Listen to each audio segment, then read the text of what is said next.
Sans l'Europe, il n'y aurait plus d'agriculture. Mais qu'est-ce qui s'est passé et quelle fut l'erreur originelle? L'erreur originelle, c'est quand on a refusé aux agriculteurs de donner un prix à ce qu'ils produisaient. Les agriculteurs ne sont pas des cantonniers, ne sont pas des jardiniers. Ce sont des producteurs qui doivent être payés pour ce qu'ils savent faire.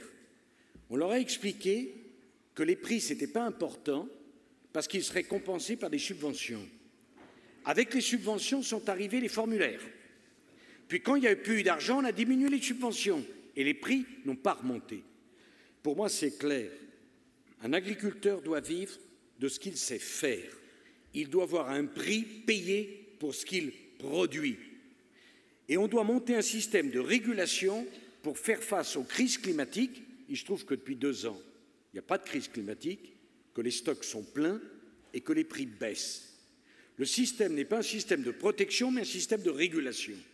Et pour nos agriculteurs, la question centrale, c'est celle de la baisse des charges.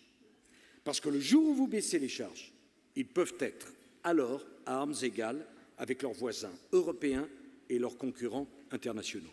L'agriculture, vous savez, ce n'est pas le pain et la baguette, c'est un secteur de pointe. C'est avec l'aéronautique le secteur qui produit le plus d'excédents commerciaux pour la France.